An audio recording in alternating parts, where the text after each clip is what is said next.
बरं या महिन्यात मी तुम्हाला मिळालंच नसतो. मला केम्ब्रिजला बोलवलं, बाहेरच्या देशात मी जातो, तिकडं लय मान असतो लेखकाला कवीला, आपल्याकडे विचारतच नाही. केम्ब्रिजला गेलो, जाणार होतो, तिकीट आलत, विजा आलता, त्याकडूनची भांडण लागली. अमेरिका, इराण आणि इस्रायल त्यांच्या भांडणात माझं नुकसान, काय संबंध असताना माझं नुकसान, आणि गावातल्या आरपीएनच्या वंचितच्या भांडणात बी माझंच नुकसान. मग जागतिक लेवलच्या भांडणात बी माझंच नुकसान, आणि तालुक्यातल्या भांडणात बी माझंच नुकसान. युद्ध बघते बरं का आमची, ए तिकडनं बॉम्ब आला, ए इकडनं गेलं, हे बिल्डिंग पडली, ती बिल्डिंग पडली, ही हुर्रे ती हुर्रे, यांचा काय संबंध? फटाकडी वाजल्या तर पडून जाते, आणि बॉम्ब पडला, ही पडलं. पहिला 15 दिवस गडी खुश, सगळं बॉम्ब बघत. जेव्हा यांचा गॅस संपला आणि बायको चुलीजवळ बसली, नळीन फुकून फुकून धूर तिच्या डोळ्यात गेला, तिनं चिडून नळी याला फेकून मारली, ह्याचा गुडगा फुटला नळीनं, आणि मग कुत्र इवळते तसं टाकी घेऊन ती रांगेत उभं राहिलं नाही. दिवसभर उन्हात भाजलं, आणि मग संध्याकाळी जरा सूर्य मावळल्यावर गारवा आला, मग म्हटला जगाला युद्धाची नाही, बुद्धाची. बरोबर का? कधी चुलीत लाकडं गेलं. मुख्यमंत्री शिंदे साहेब सुद्धा कधी नाही ती म्हटले जगाला बुद्धाची गरज आहे, युद्धाची. कधी त्यांच्या बी घरातला गॅस संपला. शेवटी अंतिम या देशातलं सत्य काय आहे तर बुद्ध आहे, हे सिद्ध झालं का नाही? कधी चुलीत लाकडं गेल्यावर. मी पण राष्ट्रीय मध्ये घाबरलो होतो ही सगळ्या माकडोड्या बघून धर्माच्या. मला वाटायचं संपला. नेमकं मी ऑस्ट्रेलियाला गेलो, तिथं उतरलो तर तिथली ती संपादक मॅडम माझी आली वाचनालयाची. ती माझ्याकडे बघत म्हटली, यू कमिंग फ्रॉम? म्हटलं I am coming from India. तर तिनं माझा हात हातात असं जोरात दाबत म्हटली, हे India is doctor B R Ambedkar's country ना. म्हटले यस. आणि मग माझा चेहरा खुल्ला पटला, आयला जगात आपली ओळख आपल्या आयडॉल न. आणि मग मला कळलं आपण ब्रँड आहे. ब्रँड शब्दाचा अर्थ कळतो का? ती उद्या रात्री शेजारच्याला ती ब्रेड काय म्हणत होत मला. ब्रँड आहे आपण, ब्रँड. आणि ब्रँड वाणी जग.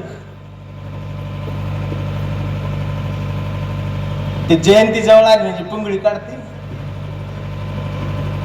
आणि त्या 2 व्हीलरवर लिहिते जय भीम. चौकात भेटते मला, तोंडात मावा असतो, त्याला नाही जय भीम करू वाटत. त्याला जर नाही जय भीम केला तर लगेच दुसऱ्याला म्हणते गद्दार आहे, गद्दार म्हणते. जरा जयंती जवळ आले, अशोक चक्र टाकलं दे ना, अशोक चक्र. म्हटलं ही काय? अशोक चक्र आहे दादा. म्हटलं किती कांडे आहेत? मग स्टँड लावून मोजायला माहित.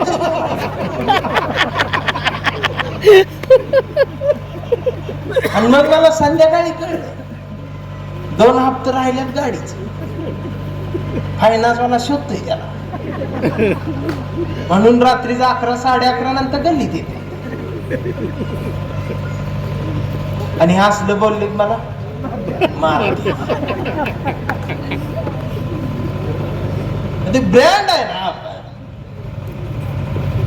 जयंती मग काही साधी गोष्ट नाही. ती 5-6 जण कुठंच नसते 4 दिवस, सगळ्यात शेवटी येते.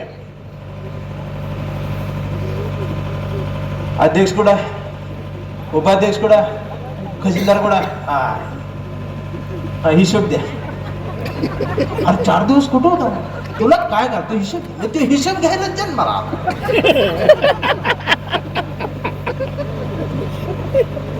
सगळं घर जळून यांचे 4,000 खिशातलं गेल्या, तरी ह्याच्या अंगावर 12,000 निघत्यात. त्यानं हिशोब चालू केल्यावर मलाच कळत नाही कुठं आलं. साखरपुड्यातली मिळालेली अंगठी मोडली मी, नंतर अध्यक्ष नाही ना. आणि मी जाहीर बोलल्यावर मला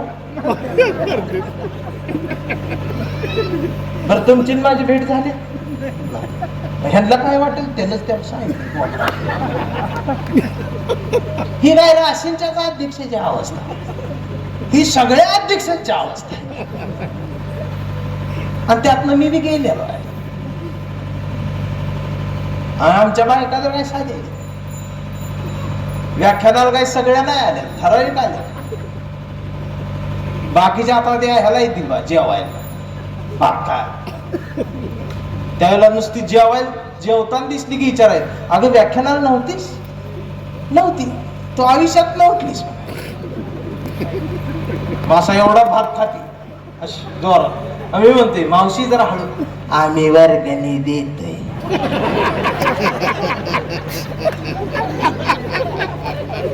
खरं चल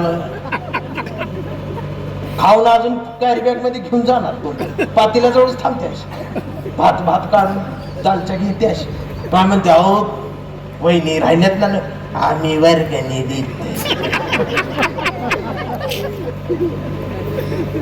का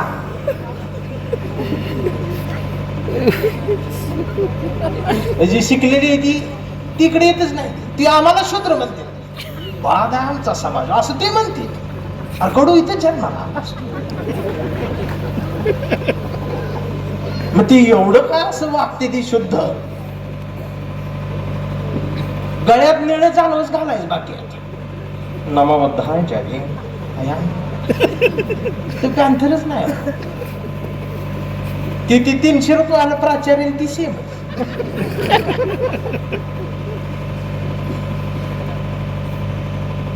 मी या सगळ्यातनं गेल्या आणि असलं बोलल्यावर मला मारते ती. मी रोज मार खातोय, काळा पडत जातोय, पण मी बोलतोयच ना.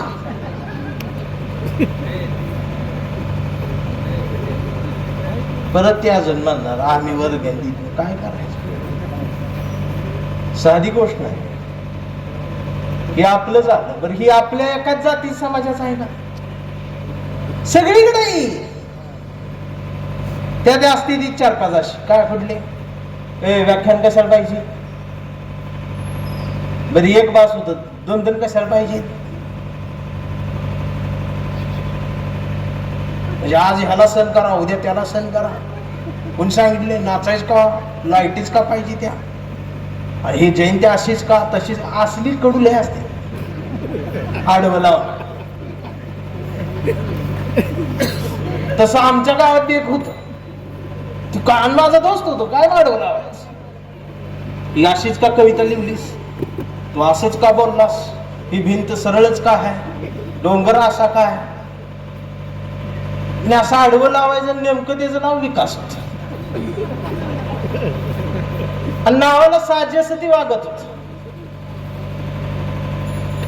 आणि एक दिवस ती माझ्याकडे आलं, मला म्हटलं मला मुलगी बघायला जायचंय, सोबत माझ्यात चल, मला लग्न करायचं. मी म्हटलं मला वेळ नाही, तुझं तू जा.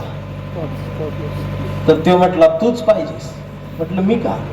तर म्हटला तू सोबत असलास की मला पसंत करतील. म्हणून मी सोबत गेलो. आम्ही रेल्वेने गेलो तर मुलगी तिकडे विदर्भात होती, यवतमाळ जिल्हा.